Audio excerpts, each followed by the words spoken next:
Welcome to my channel, Sella Buzz. Sally Field is 78 years old now, and she's finally telling the truth about Robin Williams.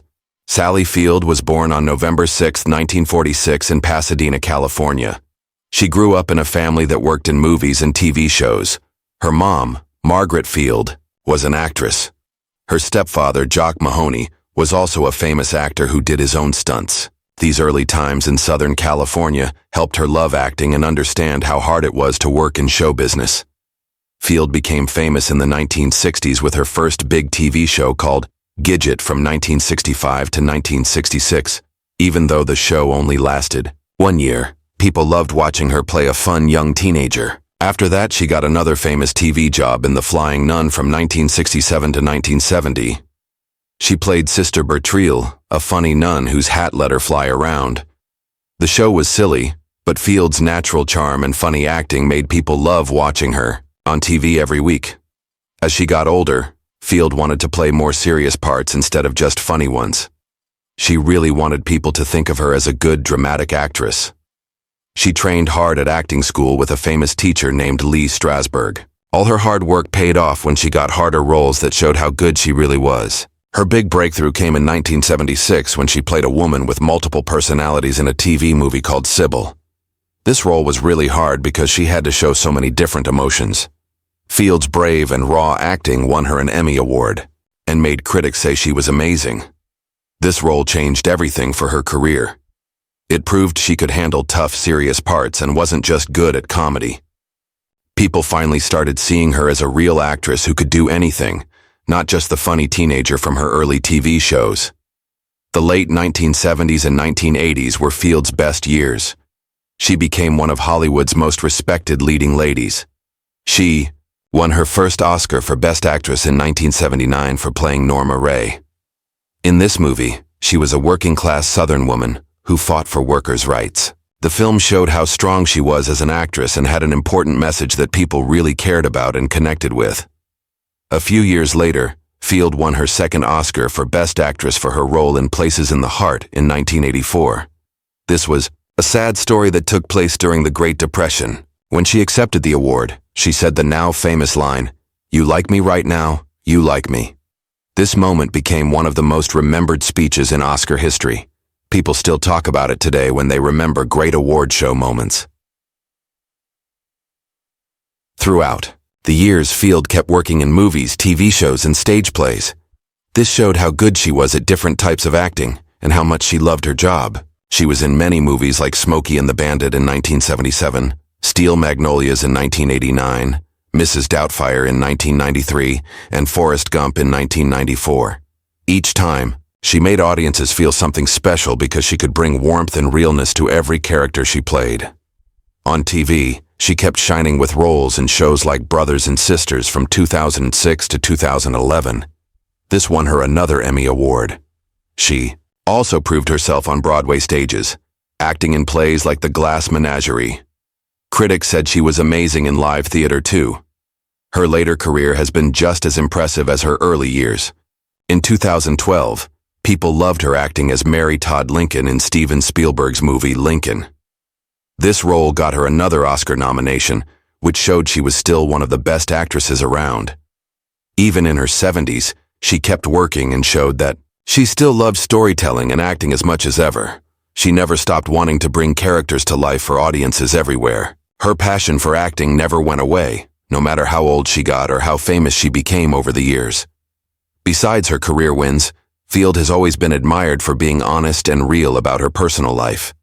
She has been open about hard times she faced, like feeling unsure of herself, dealing with Hollywood pressure, and having relationship problems. In 2018, she wrote a book called In Pieces where she honestly talked about her whole life journey, her career ups and downs, and her personal struggles. The book talked about difficult family problems and how she learned about herself over the years. People praised the book for being so honest and emotional, just like her acting always was. Sally Field's personal life has often made people curious, not just because she's a famous actress, but also because of the interesting ways her relationships and family grew alongside her career over the years. Field got married for the first time in 1968 to Stephen Craig. At that time, Field was still new to acting, having become famous with her role in Gidget and later in The Flying Nun. Her marriage to Craig gave her stability while she learned how to handle the crazy world of Hollywood. Even though their relationship had problems that led to them separating in 1973 and divorcing in 1975, those years were very important for Field. It was during this marriage that she became a mom for the first time. The couple had 2 sons who both grew up to work in creative jobs, just like their mom. Their first child, Peter Craig, was born in 1969. Peter grew up around storytelling and movies, and when he became an adult, he became a novelist and screenwriter. His work has been noticed in Hollywood, where he has written major movies including The Town, 12 Strong, and Top Gun: Maverick. Their second son, Eli Craig, was born in 1972.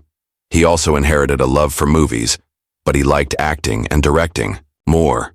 Eli became known for his work as both an actor and filmmaker. He directed the popular horror comedy movie called Tucker and Dale vs. Evil.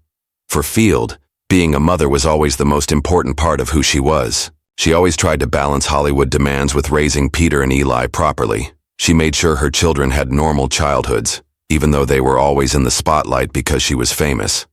After her marriage to Craig ended, Field's personal life changed when she started dating actor Burt Reynolds in 1976. Their romance quickly got a lot of attention because they were one of Hollywood's most glamorous couples of the late 1970s and early 1980s.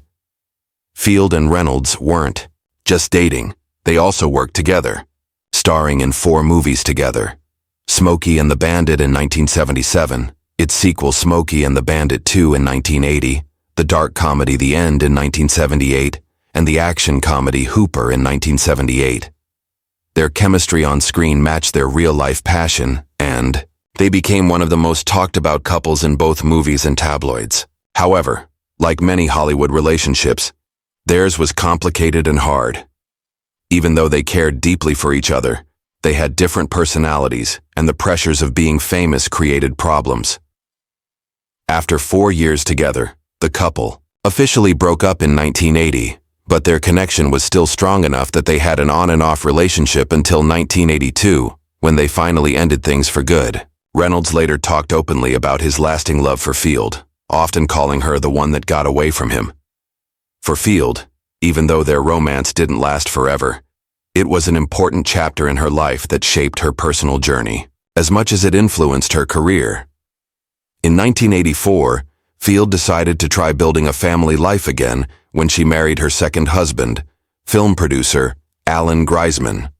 This marriage marked a new time in her life, and together they had a son named Samuel. Sam Greisman, who was born in 1987. Unlike his older half-brothers, Sam chose a career mostly outside the Hollywood spotlight, though he has tried writing and directing, making his own path. Field has often talked proudly about Sam and has been publicly supportive of him, especially when he came out as gay. Field became an advocate for LGBTQ+ rights, showing the deep bond she shares with her children. Despite trying hard to make their marriage work, Field and Greisman divorced in 1994. While the breakup was definitely hard, it showed a repeating theme in Field's life: her amazing ability to bounce back and balance personal problems with her ongoing professional success. Throughout her marriages, relationships, and role as a mother, Sally Field has always shown that her private life has been as rich and complex as the characters she has played on screen in movies and TV shows over the years. Each chapter of her life, from her early years with Stephen Craig, to her exciting romance with Burt Reynolds to her marriage with Alan Greisman, shaped her not only as an actress, but also as a woman who accepted love, survived heartbreak, and finally found happiness in her role as a mother to 3 sons. Her sons reflect her creativity and strength in their own special ways, showing how she raised them well. At 78 years old, Sally Field has lived a long and amazing life filled with personal wins, heartbreaks, and a career that has earned her a lasting place in Hollywood history. In recent years, she has reached a point where she thinks about her life and feels more comfortable sharing honest truths about her life and the people who touched it most deeply. One of the most surprising and emotional things she shared was about her relationship with Robin Williams. Robin Williams was the brilliant actor and comedian whose presence both on and off screen left an unforgettable mark on generations of audiences. In her own words, Field admitted just how complicated her feelings were toward Williams. "I really loved him, but it wasn't like a romance. It was more complicated than that," she said, opening up about the way their lives connected both professionally and personally through their work together. Their paths crossed most memorably on the set of the beloved 1993 movie Mrs. Doubtfire, where Field played Miranda Hillard, the ex-wife of Williams' character. For millions of moviegoers, the chemistry between the two was undeniable. They argued, they joked around. And yet underneath it all, there was an affection that felt real, almost too real to just be acting. Field confessed that this closeness was not just pretending for the movie. It reflected the deep and layered bond she had with Williams during that time they worked together. But Field also said that her feelings were mixed with sadness and regret.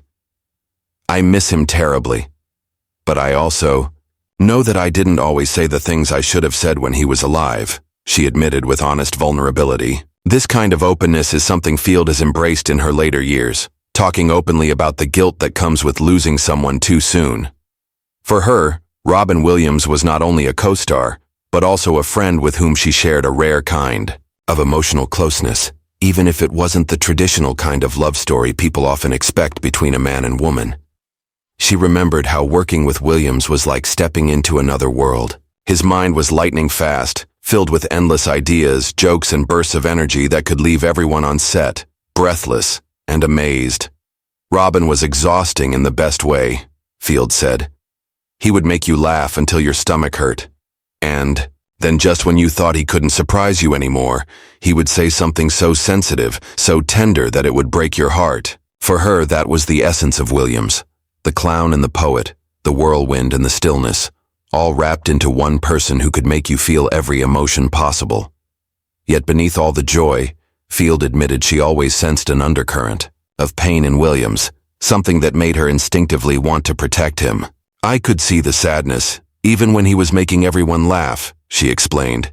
"He wore it like a shadow, one that never quite left him." Looking back now with the wisdom that age and experience bring, Field regrets not reaching out more, not trying harder to ease that burden he carried. She said that sometimes she wonders if he ever truly understood how loved and cherished he was, not just by the world, but by the people who stood closest to him. Her thoughts about Williams were not just about grief, but also about being thankful. "I'm so lucky that I got to know him the way I did," she said softly. "He wasn't just a genius. He was a deeply human soul. And I think that's what people saw on screen, someone who could make them laugh and cry within the same breath because that's who he really was," she continued. For Field, Robin Williams remains a reminder of the fragile balance between light and darkness, and of the importance of saying the things we often hold back until it is too late. Now at 78, Sally Field has decided she no longer wants to hold back any of her true feelings or thoughts about people she cared about. By finally sharing these truths about Robin Williams, she is not only paying tribute to a friend she adored, but also offering a lesson about love, honesty, and how quickly time passes by. Her words serve as both a celebration of Williams' brilliance and a heartfelt confession of her own unfinished conversations with him. It's a reminder to all of us to speak our truths before the chance slips away from us forever. In her honest book, Sally Field opened up about a deeply vulnerable chapter of her life, revealing that during her late teenage years, she went through what she described as severe depression. This was not just feeling sad for a little while or a temporary struggle, but rather a deep and overwhelming emotional weight that affected nearly every part of her life. For Field, these years were marked by inner trouble that she often could not explain to others. Like many young people at that age, she felt alone in her suffering. The pressure of trying to discover who she truly was, combined with the insecurities and uncertainties that naturally came with growing up from a teenager into an adult, created a perfect storm of emotional distress. Field explained that her depression came with what she called this urgency, this anxiety, this need to find something that was festering in me. Those words capture the restless energy she carried inside herself, as though she was searching for an outlet or a way to express emotions too big to contain. It was not simply sadness, but a gnawing feeling of incompleteness, a sense that her spirit was pushing against invisible walls, yearning for freedom, clarity, and purpose. The anxiety she mentioned often showed up as endless questioning of her own worth and identity in life. It was as though she knew there was something important waiting to emerge inside her, but she had no map to follow, and no guarantee that she would ever discover what it was. This feeling of not knowing who she was supposed to be or what she was supposed to do with her life made those teenage years incredibly difficult for her to get through, even though she would later become so successful.